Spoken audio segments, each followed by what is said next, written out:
those of you out there who are listening or watching this, when you're an adult talent agent, I think that your goal is to make as much off the performer daily as possible, which really isn't in the best interest of the performer.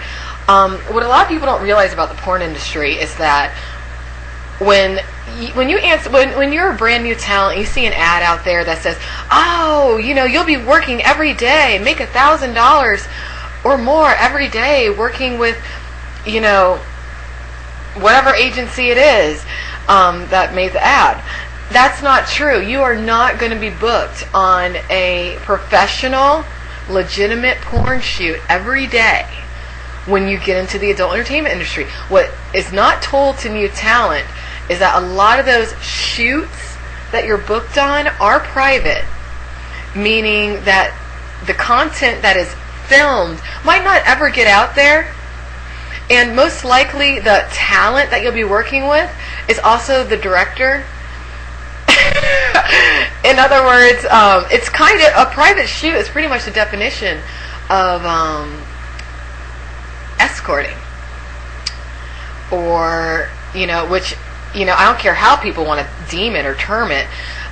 The only place in the United States that it is legal to escort or be a prostitute is Carson City, Nevada. That's it.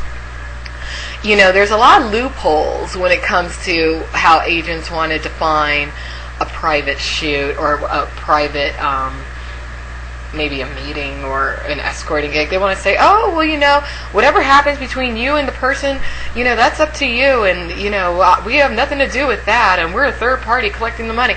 Well, sorry to all the agents who are saying that line of crap to your talent. You're putting the talent that you're representing in a lot of danger, not just health-wise, but when it comes to legalities, because what's funny about this whole system is that normally it's not the agents or anyone who gets arrested if the girl gets busted on a prostitution charge. It's the girl, and then she has a criminal record, and that affects her future employment if she were to go out and about and get a regular job somewhere. Okay, now Congo in the chat room says escort is not prostitutes. Yeah, normally it is. I'm sure that there are some women out there who get paid only for their time. And I'm not against prostitution if it was legal in the United States, but it's not legal. And the reason that it's not legal is because it can't be properly regulated. So, my suspicion, which could be wrong, it's just my suspicion, as to this whole story, that's whether it's a publicity stunt or a real altercation that's going on between LA Direct and X-Play, is that LA Direct doesn't want to book their, doesn't want X-Play to book their models, not only because of maybe the rates that X-Play is willing to pay to the models for per scene being under the going rate, but also because it takes away the girl's time from being able to do, privates on a daily schedule. That's what I think it's really about. Because I know if I ran LA Direct, I would be trying to get all my talent in the X-Play movies. Because there's not much porn being shot nowadays anyway. And if you're going to run, what is supposed to be the best talent agency, wouldn't you want your talent to be in the best movies? Not a hard one to figure out. So anyway, that's just my feelings on that. I thought I would talk about that a bit today. And let's see, what else is going on? Let's see what's going on in online technology. Well, actually, I Twittered with the Real Touch people the other day because I was curious as to whether or not there would be developer software that, someone who's kind of broke but still knows how to program and everything can purchase to encode their own made-at-home videos to work with the Real Touch personal device.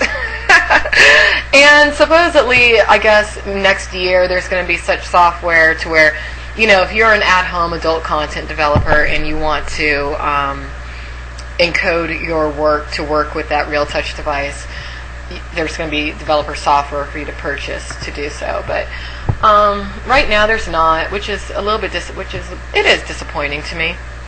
But, whatever. Ooh, we got a private person. Oops, I'm not going to do that. Okay, so let's see what else is going on avn.com today. Oh, well, I'm really excited to see this new adult movie coming out from Metro Content called Alice, starring Sunny Lane. I really like that little girl. She's so cute. Let's see, who directs it? Ooh, Erica McLean. So if there's one adult movie that's out right now that I do recommend to everyone to check out. Now, I haven't seen it yet. Haven't even done a review on it yet, but still, check it out. Look at Alice. Looks cool. It looks coal. Let's see what else is going on. Well, we already checked AVN. Nothing else interesting, really. I'm wondering if Tiger Woods is going to be suing any of these, or attempting to sue any of these companies over these porn parodies made after him. I can understand porn parodies being done after TV shows, movies, even commercials. I don't understand why there haven't been porn parody commercials, because that would be kind of interesting.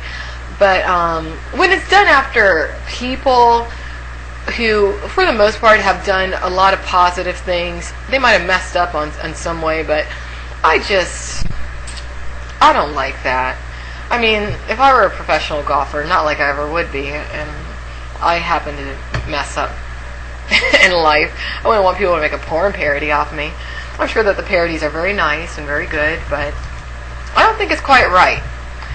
I guess I'd have to question if any of these people making these parodies would want a porn parody or any kind of parody made after them. So I guess that's something I want to question to all the directors and studio owners out there. Really think about what you're making, because what if someone were to come after you? Actually, thinking about on that very topic, I wonder if any of you out there have seen that CNBC special. It was kind of interesting. I think it was called Porn Business of Pleasure, something like that. I thought it was very interesting how they showcased Digital Playground's primary contract girl, who is Jessie Jane, beautiful, cute girl. And, they showed her home. They talked about her family, even her children, showed the city that she lived in. We got to know so many things about her through that special. Her face and her real name was pretty much showcased to the general public. Yet, one of the primary directors for Digital Playground, when they showed him on the show, they blurred out his face, and I don't believe that they stated his real name or where he lived, and he claimed that was because he didn't want his family or children to be exposed. Now, I think that's such BS on his part, because you're going to tell me that you're the primary director for an adult studio and you're not comfortable putting your face or real name or anything about yourself personal out there for the public, but you don't advise your primary contract star not to do the same? Fucked up. Really fucked up, in my opinion. There's been, I do love the porn industry in many ways. I think it's a great expression of, sexuality. Oftentimes, porn can be artistic. Look at stuff like Nin Works. Michael Nin, I really